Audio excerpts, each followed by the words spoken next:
Hello, ladies and gentlemen. Welcome to my Pro Gamecast series. I am Sylphin. We have two teams here with very high ELO fighting it out on Monolith. One team, 2022 ELO versus 1966. This series is where we look at very high ELO players, very competitive players, duke it out, and try to learn and see what they do.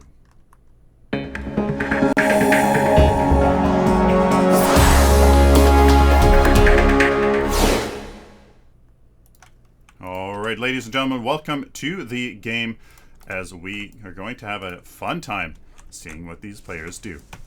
On this blue team, we have Mr. No Mrs. as Kalari, Prime on Aurora, Sleazy as Kwang, Saberblade on Gideon, and Warrior of Light on Muriel. We have a very interesting Kalari on the team. I'm very excited to see that with nice support Muriel here and interesting front line.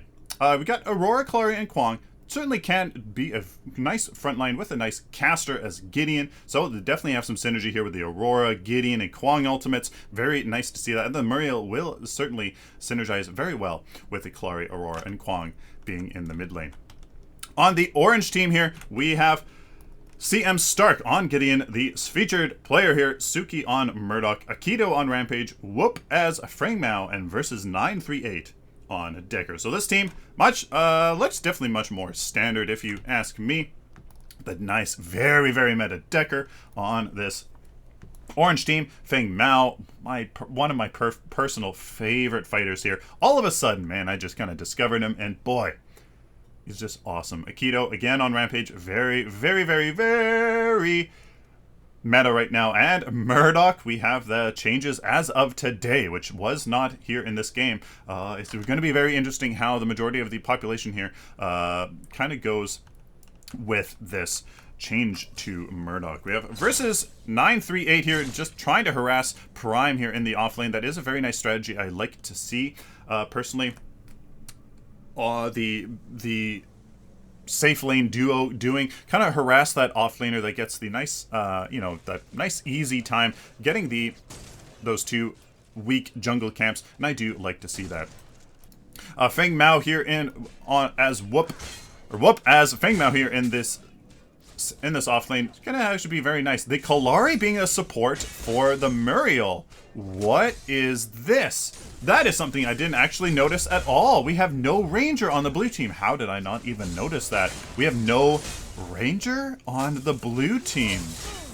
Very, very interesting. Is Kalari being treated as the Ranger here? Are they going to try to feed this Kalari to be that carry? Warrior of Light here. Does she get taken out? Yes, she does. Unfortunately, not able to land the Serenity there in order to get that pick and go away. Forced her to take that fuse tower hit. We have Rampage here coming in as a little thing. Lands a stun on Prime. That is one dead Prime, as that stun is too much for her to handle to allow her team there to focus her down. Looks like we have a invisible Kwang here. Oh, not anymore.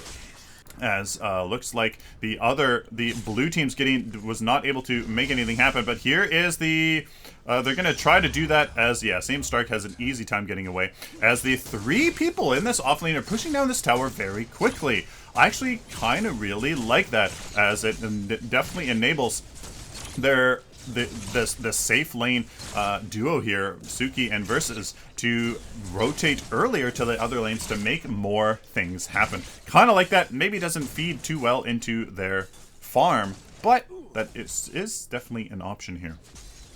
So I still can't get over how they are maybe treating this Kalari as a carry. You know what? She does scale very well. She does have good numbers to support a lot of power and a lot of just damage stats. Obviously, it's not a carry-like damage, but I mean, with the versatility of Kalari, I don't know. Can this blue team pull off this very interesting team comp? We have Prime going in on this Decker, misses both stuns were missed on Prime, as that would have been absolutely the end of her for sure. Not able to get the Decker there, as she's trying very, very hard to push back these three enemy orange players that are really pushing her lane hard. This Kwang is finally coming in here to give some support, but being low health, I don't think he can do very much. He was maybe looking on easy pick for the Decker, but he's not going to get it as she is very much safe on the safe lane. Suki is taking this moment to be alone, but I think he can burn through this Kwang. Oh, they need to commit. They can definitely get him with the amount of CC that they have, but they gotta commit. They gotta commit. They gotta go in on him. And that was their chance right there. Now it is no longer. Looks like Whoop is actually doing a pretty good job here defending this lane, surprisingly. As the tower's only half health and the Kalari is almost dead. Ooh. Very, very close with a nice shield to mitigate. As you know what, Feng Mao is a fantastic offlaner with the shield, with the dash, with the slow. I mean, he is very, very versatile. He's gonna try to go over here to the Kalari, but I think, yeah, not enough, as he would maybe be able to burst down. Looks like he's gonna get the Muriel though. Fantastically done. As there you go, and there was actually a pick here. Saberblade able to get the Decker. Now Suki looking like a little bit in trouble. Prime out of position, not able to secure that kill in the orange team's safe lane.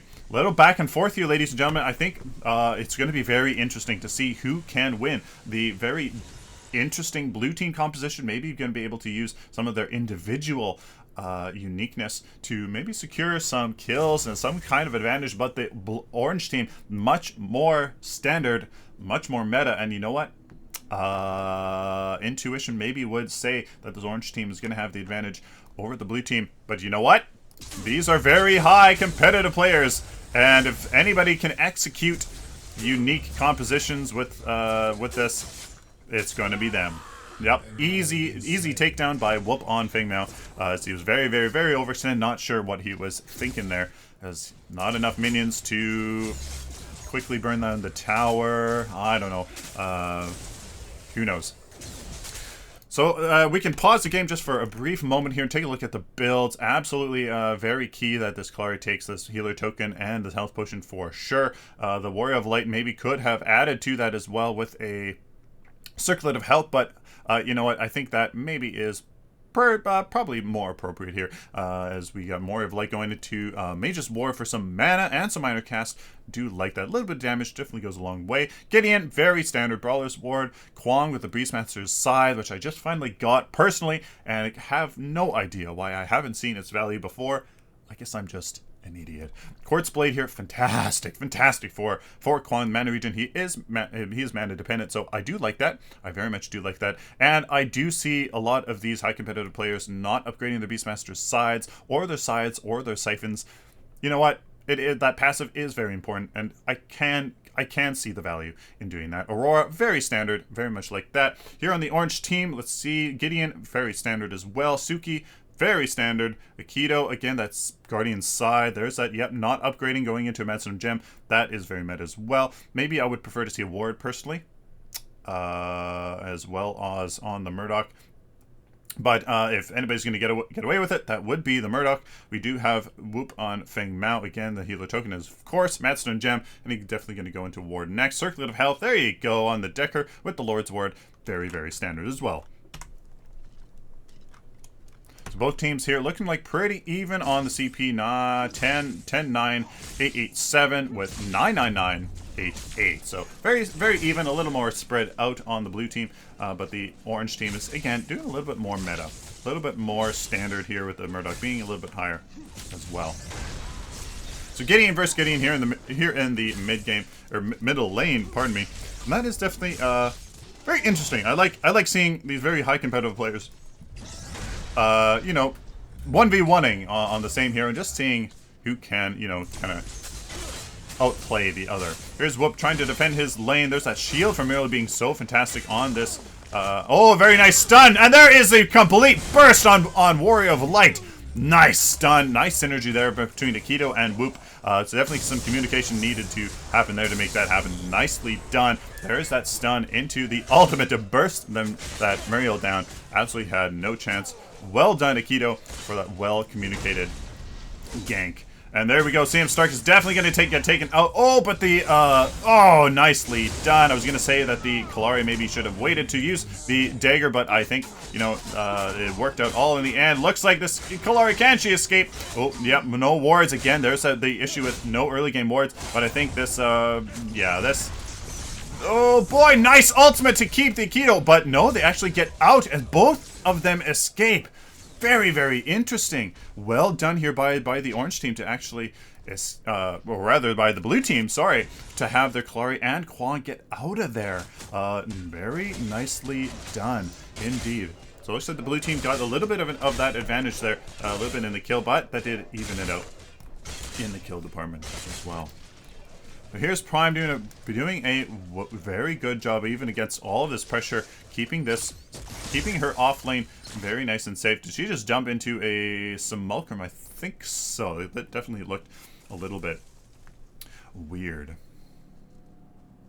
So ward coverage here looks like the orange team pretty much looks almost the same on just mirrored across the map. Two blue wards here on the left side and two orange wards on the right side. Looks like the blue team is grouping up here for a little bit of a push on the orange team's safe lane, but I don't think that they are grouping necessarily to effectively. No, they're just gonna kind of get out of there. We do have this Muriel in trouble with Aikido with the orange buff, or with the purple buff, pardon me, I know my colors, able to make a little bit of a gank, but no follow up. Oh, there is the ultimate from CM Stark. Is that enough to take a Warrior of Light? No, it's not. Oh, if Aikido had just stayed, the little bit of a communication breakdown there. There, very nice.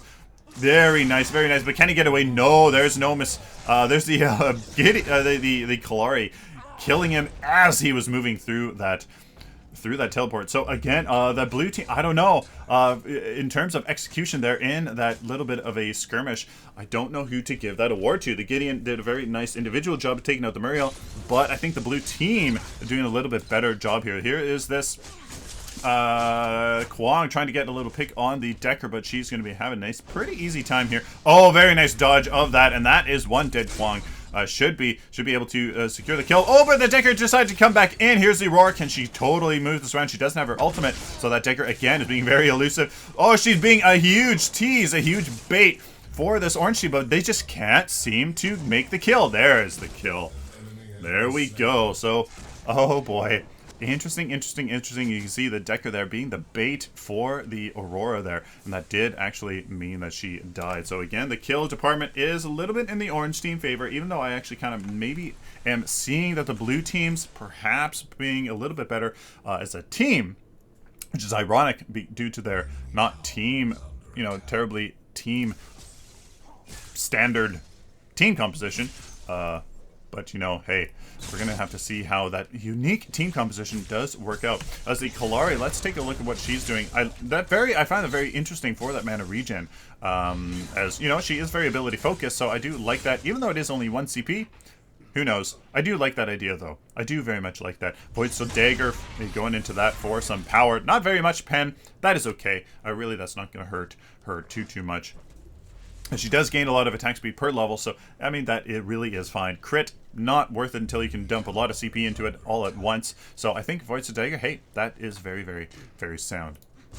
We have Prime here with a nice ultimate on all the minions too, and there is a nice Kalari ultimate. Oh, wonderful communication there, as the Aurora definitely would have known, and the Kalari there, I think this should be a pick for sure. Yep, that is. Look at that Kalari damage. Go to town on Versus. Yep, there is a little showcase there of the wonderful synergy between the ultimates of these very unique heroes for this blue team. The Kalari's global presence with the communication there from the Aurora to get that crowd control and that nice burst of damage as well. Looks like a little bit of a two-person gank is happening. Can the Gideon land? Oh no, he cannot, as there's a nice gank here by the Kwang and the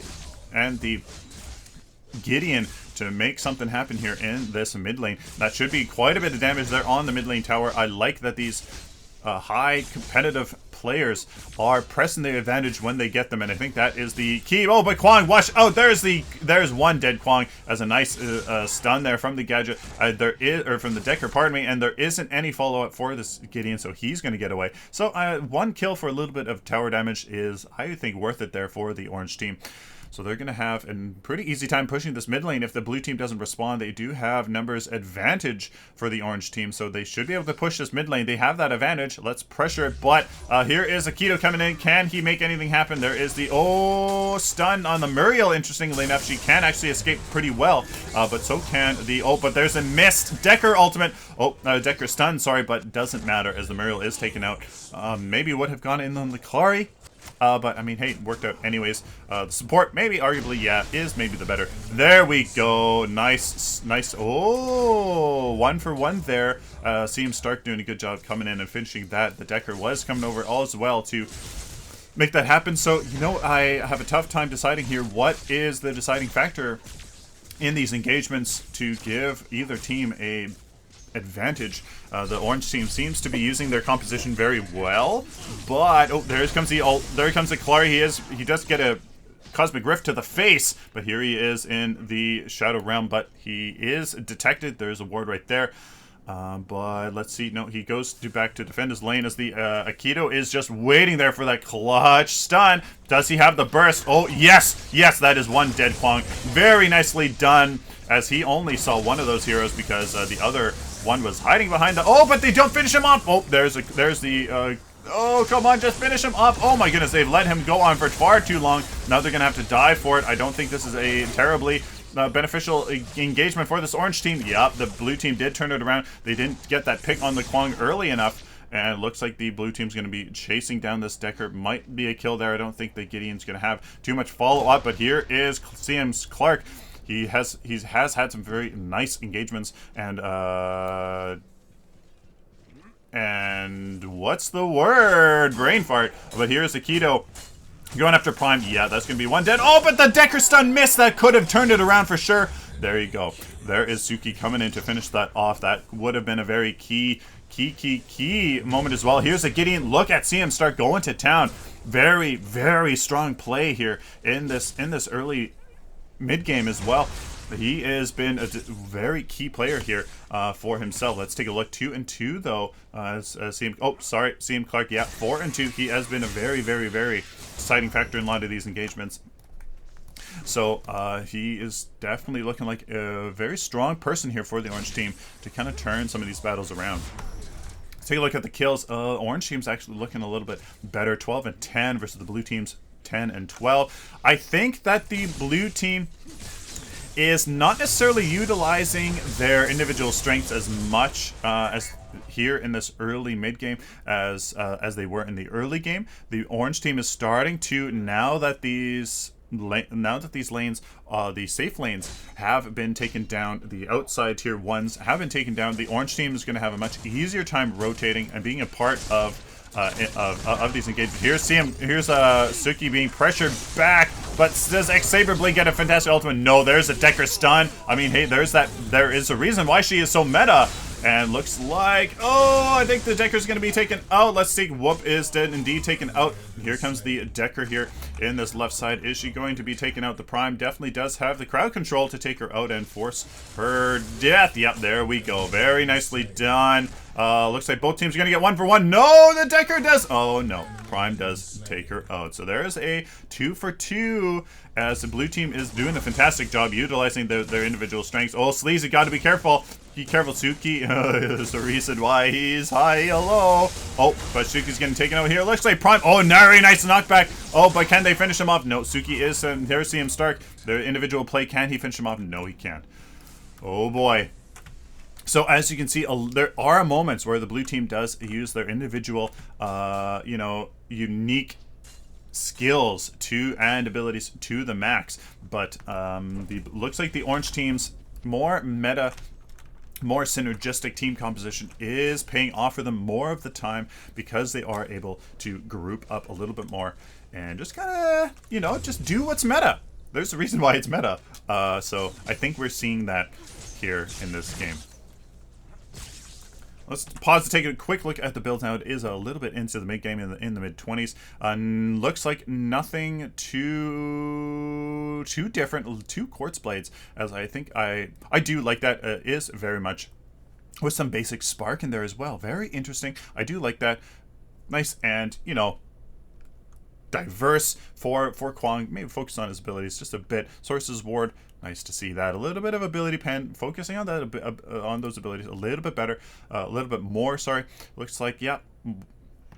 Muriel here, Honor the Pure. Let's look at the other team. Nothing. Nope, nothing too strange. As looks like Dicker's actually going Pure to Censor. Yes, because of the enemy Aurora. That's going to be absolutely key. Elder Mage Ammo for a little bit of health. Going to see what's going to be interesting to upgrade in there. And yeah, fairly standard here. Gideon going into a little bit of health. I like that, as I am seeing that being a little bit more meta here. As you can see, the Quartz Blade on this Kwang, a little bit of health. And of course, these supports as well. So fairly standard overall. Nothing too crazy. Kalari, yeah, there's a whirling one for some more kinetic. Because of all this damage. Yep, I would definitely say that is definitely sound in there. Looks like there's a little bit of a 3-person. Oh yes, they definitely turned that around. Very good communication on this blue team. No, the Kwang sword does miss, so that was their chance to make that individual strengths of their team composition work. But that is lost, and now the orange team's going to be able to group up, and I think there's going to be, yep, one dead Kwang.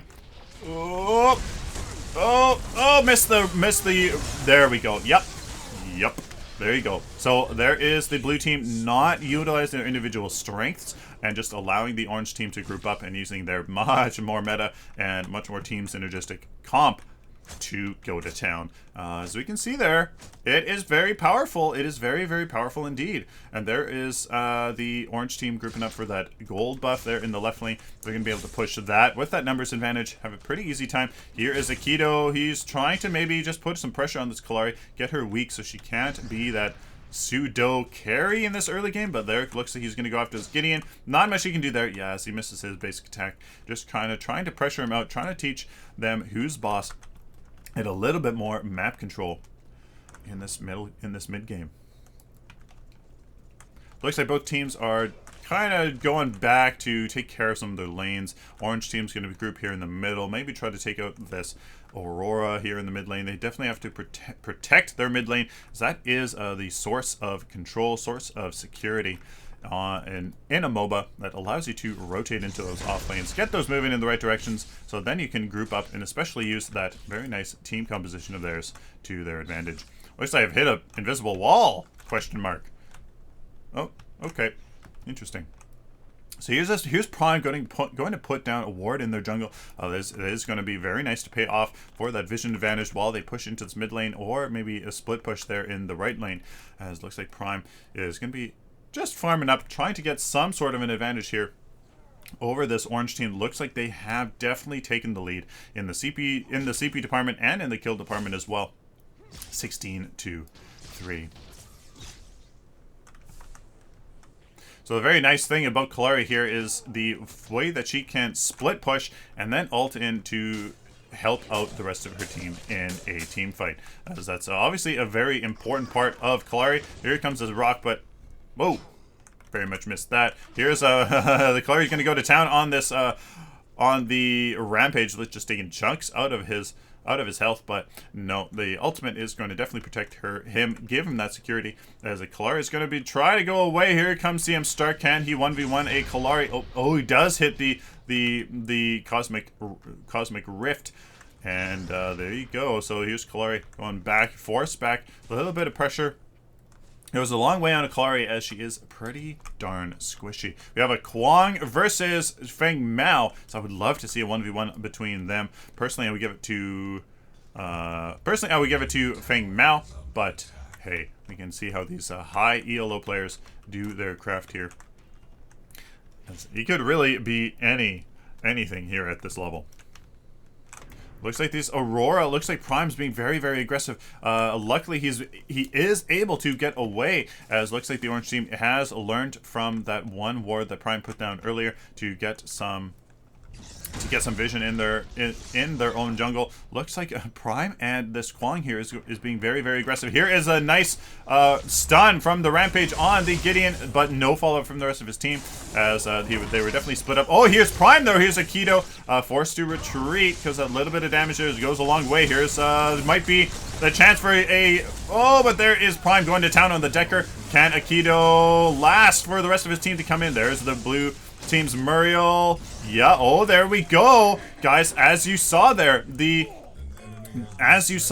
blue team was able to create that advantage using their individual strengths while the orange team wasn't grouped up. And now that the orange team is at a disadvantage numbers-wise, they're going to have a hard time making anything happen. Here is Suki in the mid lane. He's going to have some protection under his tower. Can Prime? No. Absolutely deleted. Here's Whoop. Oh, can he make anything happen? See him strike with a clutch. 3-person ultimate. Oh, but not able. It wasn't enough. Oh boy. Nope, not enough. Oh. Wow. Fantastic play from the orange team to make that happen.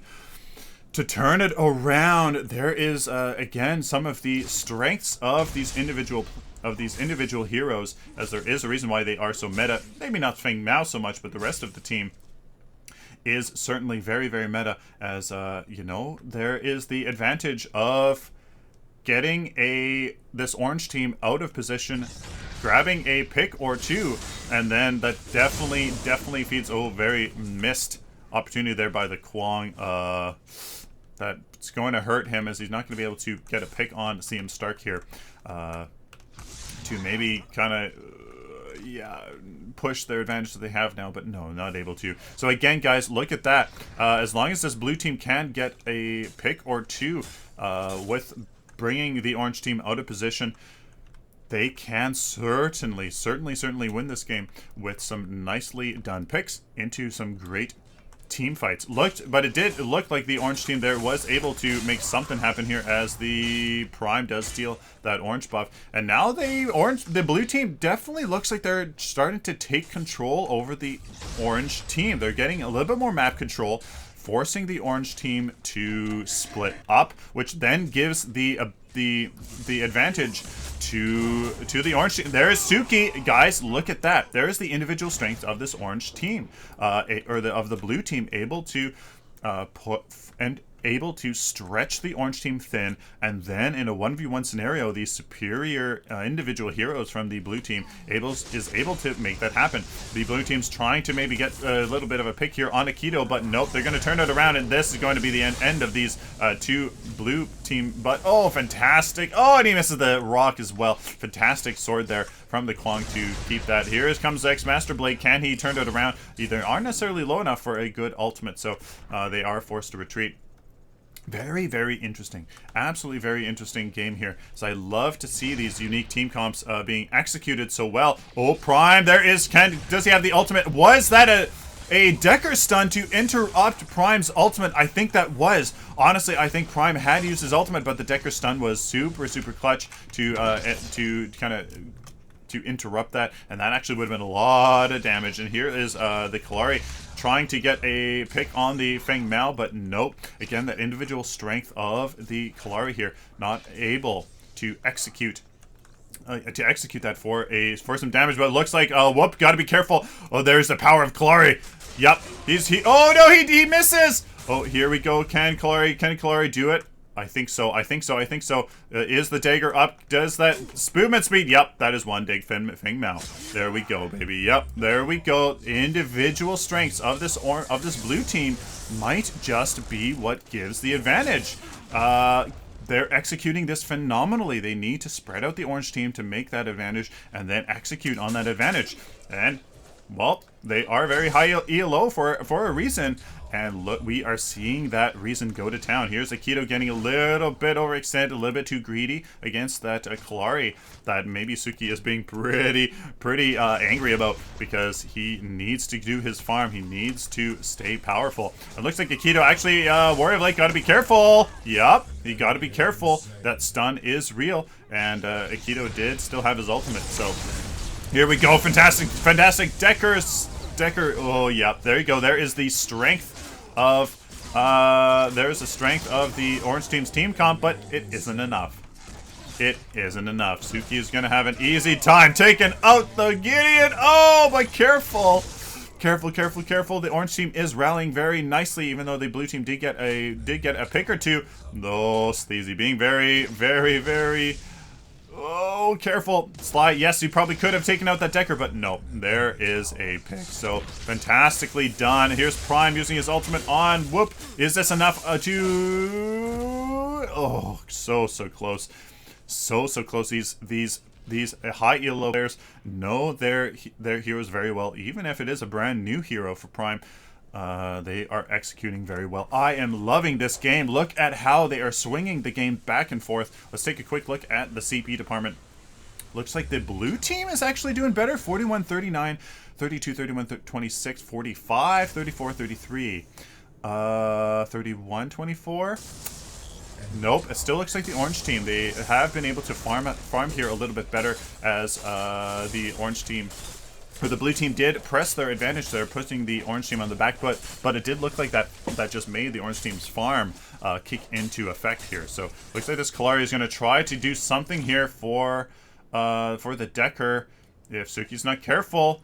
Yep, there we go. There's the pick, but nope, there's a stun, and the Kalari is, oh my goodness. Oh, ho, ho, ho, ho, ho. Well executed versus Ansuki. Look at the power of control, of synergizing between heroes. Wonderful display. Wonderful display. So again, let's take a little closer look here at the CP department. We're going to pause just real quick. 42-40 versus 38-30, or 48-36, 35. Yeah, I would actually say the orange team here is going to get a little bit better in the CP department, as I wish that there was a little indicator down here saying the team's max, you know, their max CP and then their equipped CP. I would love that to be there, because then we could easily see the CP for each teams. As the orange team, yep, guys, they are still able to keep that kill advantage because of the way that they're able to rally and just kind of use that more meta team composition to their advantage. Any unique builds here going on just yet? No, fairly standard. Look at that, a little bit of health. 2 adamant edges. I do like that. Sage's War, a little bit of health as well. Here on the Decker, fairly standard as well. A little bit of power, very nice, with some health. So that is very standard. Looks like Feng Mao is going for a little bit of guard. Very nice. That is going to very much be mathematically correct. Directly against basic damage, which maybe he is aware that the Kwang and the Aurora and the Kalari, maybe not so much the Aurora or maybe necessarily the Kwang, but hey, against these 3 basic attack heroes, that is actually going to be very effective. So I do very much like that. Rampage going a lot of damage. Look at this with major pierce, 16 basic penetration. He's going to be doing a lot of damage. So he's going to be relying on, on his ultimate, on the control from the rest of his team to can maybe provide the damage mitigation while he just goes to town. Mitsuki, a lot of damage. Impact Hammer with the crit. He's going into the crit now. He does have that crit bonus. So that is it. Look at that. Very, very, very, very meta. And the blue team here, standard, pretty standard. We can take a look at the card. I like the Thirst Fang. I like the Void Steel Daggers and the Assassin's Ward. Maybe I don't like the upgrading here, as I could have gone into another card for an upgraded bonus.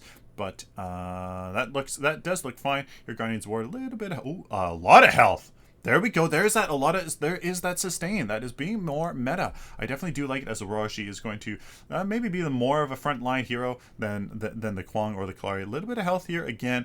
That is starting to see that as Mage's Ward and Wellspring Staff here. Wellspring Staff, I do like that. A lot of mana regen. Son of the Pure. She is CP starved. It is quite CP starved. Actually doing a little bit better than the Decker, but hey. Overall, not bad. So fairly standard, I suppose, with a little bit of health and a little bit of sustain here and there. As I definitely do like that. I think that the meta is shifting. People are realizing the power of a little bit of sustain, because abilities can do so much, because people are just doing so much damage, period, from their kit, not necessarily their power, at least in this early and mid game. If you can survive just for a little bit longer, you can use that clutch stun, you can use that clutch ability to get away, to do a lot. Just look at that, for example, as, you know what? There you go. I mean, right there. You can see that those abilities are so powerful. Those stuns, those key things, and look at that. very, very, very easy time here from the blue team. Able to create that numbers advantage that they have so much. This should be game. This should be game either for them to destroy the core or for them to create the advantage that the blue team simply can't come from. Clary instantly being annihilated, and that looks like game. All of a sudden, blue team able to rally, able to use that superior team composition to rally when it's needed and just do their thing. There is a reason why it is meta, and I think that this orange team showed it. I think that they really did. That is it, ladies and gentlemen. Fantastic display of meta, of team composition, of excellent execution on what is meta. And you know what? Well done by the blue team. The blue team was able to put it to put the orange team through their paces, even if they had a very, very meta team composition. So well done on the blue team's part. They did do some excellent executions there, especially in that early mid game, putting the orange team on the back foot, enabling the blue team to get those orange players out of position 1v1, where they're more 1v1 and more effective heroes in those scenarios. Was able to work, was able to go to town, and very interesting. So there you guys go. There's the meta, and that's the meta for a reason. Hopefully you guys agree with me. Post down in the comments what you think about what really made that orange team dominate there especially in that mid game, late mid game. Right around the 25-minute mark, they really started to have that advantage and just push the win. Please like this video if you like it, dislike it if you dislike it, share it with the community. Of course, guys, subscribe. If you guys like this content, found it useful, pardon me, please subscribe so I can do it for you in the future. Till next time, like always, stay optimistic and positive.